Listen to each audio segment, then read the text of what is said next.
Telugu Desam party కూటమి అధికారంలోకి వచ్చిన తర్వాత చంద్రబాబు నాయుడు గారి ఆశీస్సులతో 2 ఏళ్లు పూర్తి కాకముందే ఇప్పటిదాకా జరిగిన అభివృద్ధి పనులు, అందులో పూర్తయిన అభివృద్ధి పనులు, జరుగుతున్న అభివృద్ధి పనులు, టెండర్లు పిలిచిన అభివృద్ధి పనులు, రేపో ఎల్లుండో టెండర్లు పిలవబోతున్న అభివృద్ధి పనులు అన్నీ కలగలిపి తెలుగుదేశం పార్టీ కూటమి అధికారంలోకి వచ్చిన తర్వాత 2 ఏళ్లు కాకముందే నెల్లూరు రూరల్ నియోజకవర్గంలో జరుగుతున్న జరగబోతున్న అభివృద్ధి పనులు అక్షరాల 658 కోట్ల రూపాయలు.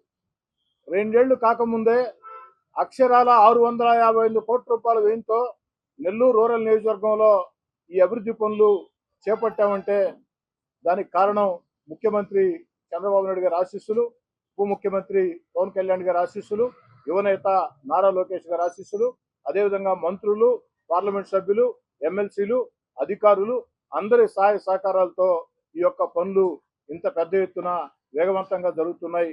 నెల్లూరు రూరల్ నియోజకవర్గంలో ఒక జాతరని తలపించే రీతిలో ఈ యొక్క అభివృద్ధి పనులు మొత్తం కూడా పూర్తి స్థాయిలో ముందుకు సాగుతున్నాయి. అది కూడా కాకుండా శంకుస్థాపన చేసిన సమయంకే ప్రారంభోత్సవం తేదీని కూడా ప్రకటించే అలవాటు ఈ యొక్క నెల్లూరు రూరల్ ఎమ్మెల్యే కార్యాలయానికి ఉంది.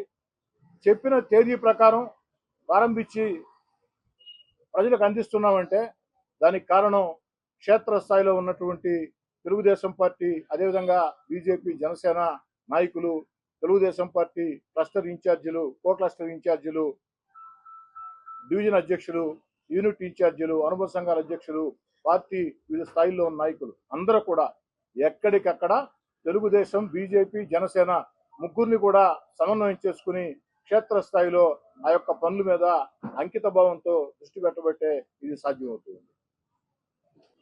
ఈ యొక్క శంకుస్థాపనలో ఎక్కడికక్కడ స్థానిక ప్రజలే ప్రారంభించి స్థానికంగా ఉన్న తెలుగుదేశం, బీజేపీ, జనసేన నాయకులే ముఖ్య అతిథులుగా ముందుకు సాగుతూ ఉన్నాం. ఈ అభివృద్ధి పనుల జాతరలో భాగంగా మరో కార్యక్రమానికి శ్రీకారం చుట్టాం. ఈ నెల 15వ తేదీ ఉదయం 8 గంటలకి నెల్లూరు రూరల్ నియోజకవర్గంలో అక్షరాల 17 కోట్ల రూపాయల వ్యయంతో 168 అభివృద్ధి పనులు, 17 కోట్ల రూపాయల వ్యయంతో 168 అభివృద్ధి పనులకి శ్రీకారం చుడుతున్నాం. 15వ తేదీ ఉదయం 8 గంటలకి ఒకే సమయానికి 168 చోట్ల స్థానిక ప్రజలే ప్రారంభోత్సవం ఆ యొక్క శంకుస్థాపనలుగా ఉంటారు. అదేవిధంగా శంకుస్థాపనలో ఎక్కడికెక్కడ తెలుగుదేశం పార్టీ, జనసేన, బీజేపీ నాయకులు ముఖ్య అతిథులుగా పాల్గొని ఈ పనులు కూడా ఈ నెల 15న శంకుస్థాపన చేస్తున్నాం. 60 రోజుల్లో అంటే మే 15 నుంచి జూన్ 15, జూలై 15 60 రోజుల్లో పూర్తి చేసి ప్రజలకు అందించే బాధ్యత తీసుకుంటున్నామని చెప్పని మీ అందరి ముందు కూడా సవినయంగా మనవి చేస్తూ ఇంతటి అభివృద్ధికి కారకులైనటువంటి గౌరవ ముఖ్యమంత్రి చంద్రబాబు గారికి మరోసారి ప్రత్యేకంగా ధన్యవాదాలు తెలియజేస్తూ ఈ వయసులో కూడా ఈ రాష్ట్రం కోసం ఇంత కష్టపడుతూ గత వైఎస్ఆర్ కాంగ్రెస్ పార్టీ విధానాలతో రాష్ట్రం ఆర్థికంగా దివాలా తీసిన, రాష్ట్రంలో ఉన్నటువంటి అన్ని వ్యవస్థలు గత వైఎస్ఆర్ కాంగ్రెస్ పార్టీ హయాంలో దిగజారిన అన్నిటినీ కూడా గాడిని పెడుతూ తన అపార పరిపాలన అనుభవంతో రాష్ట్రాన్ని ముందుకు నడిపిస్తూ ఒక పక్క అభివృద్ధి కార్యక్రమాలు, మరో పక్క సంక్షేమ కార్యక్రమాలు, మరో పక్క ఎన్నికల్లో ఇచ్చిన హామీలు ఒక్కొక్కటి నెరవేర్చుకుంటూ వస్తూ అన్నిటికీ మించి ఏదైతే ఆంధ్ర రాష్ట్రం ప్రపంచంలో రాజధాని లేని రాష్ట్రం ఒకటే, అది ఒక ఆంధ్రప్రదేశ్. అలాంటి ఆంధ్రప్రదేశ్కి అద్భుతమైన అమరావతి ఏకైక రాజధానిని శరవేగంగా పరుగులు పెట్టిస్తూ అదేవిధంగా ఆంధ్రప్రదేశ్ దిశ మార్చే పోలవరాన్ని పరుగులు పెట్టిస్తూ అన్నిటికీ మించి మన బిడ్డల ఉద్యోగాల కోసం. ఎందుకని చెప్తున్నానంటే నేను గతంలో చాలాసార్లు చెప్పున్నా, మళ్ళీ కూడా చెప్తాం. 25 ఏళ్ల ముందు చంద్రబాబు నాయుడు గారు మొట్టమొదటిసారి ముఖ్యమంత్రి అయినప్పుడు కంప్యూటర్లు అంటే చాలా మంది హేళన చేశారు. కంప్యూటర్లు గూడు పెడతాయా అన్నారు. మేమందరం కూడా నిజంగా అనుకున్నాం. కానీ ఆ తర్వాత ఆ కంప్యూటర్లు కూడుబెట్టడం కాదు, కూడు కూడా ఇచ్చాయి. కొన్ని లక్షల కుటుంబాల్లో వెలుగులు నింపాయి. ఈరోజు ప్రపంచంలో అత్యధికంగా తెలుగు వాళ్ళు అటు ఆంధ్ర తెలంగాణ రెండు రాష్ట్రాల నుంచి కూడా పెద్ద ఎత్తున ఆ యొక్క కంప్యూటర్ రంగంలో ఉద్యోగాల కల్పన జరిగిందంటే దానికి కారణం ముందు చూపు, చంద్రబాబు నాయుడు గారి ముందు చూపు. ఆ రోజు దేశంలో ప్రధానమంత్రులు కానీ ఇతర రాష్ట్రాల ముఖ్యమంత్రులు కానీ దీని గురించి ఆలోచన చేయాల. కానీ రాబోయే దాన్ని ముందుగానే ఊహించి భవిష్యత్తులో మన బిడ్డల భవిష్యత్తు బంగారు భవిష్యత్తు కావాలంటే కంప్యూటర్ రంగంలో మన బిడ్డలు నిలదొక్కోవాలంటే ఇది అవసరమని ముందుగానే గుర్తించి కంప్యూటర్లు అని చెప్పని దాని మీద దృష్టి పెట్టి ఈరోజు కొన్ని లక్షల కుటుంబాల్లో దశ దిశ మార్చారు.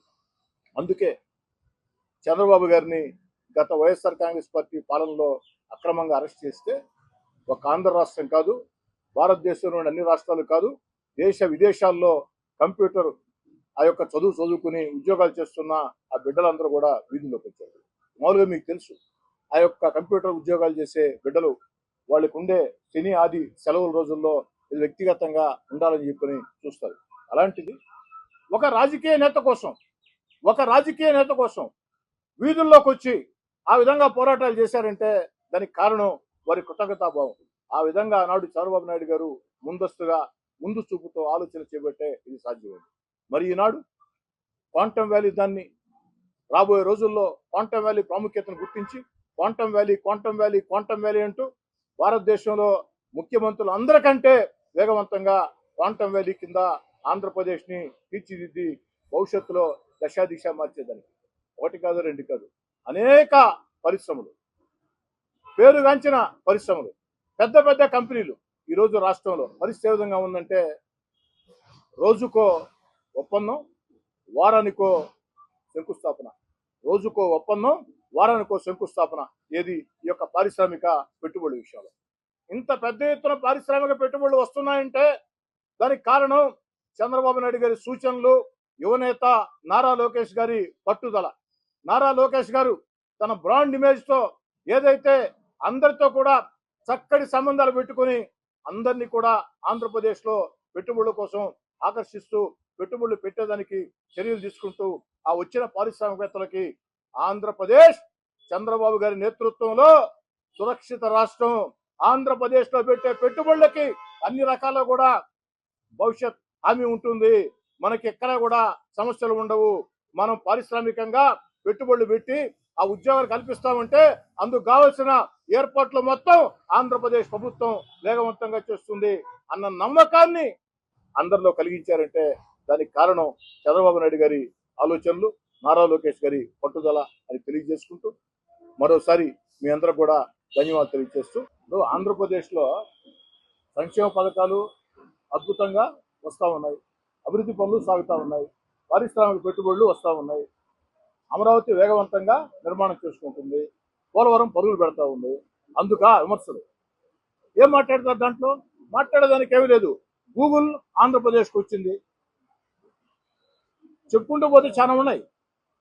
కానీ వైఎస్ఆర్ కాంగ్రెస్ పార్టీ దిక్కు తోచకుండా ఇక పరిస్థితి అగమ్యగోచరంగా భావించి విమర్శలు తప్ప ఆ విమర్శల్ని అంత సీరియస్గా తీసుకోవాల్సిన అవసరం లేదని నా అభిప్రాయం.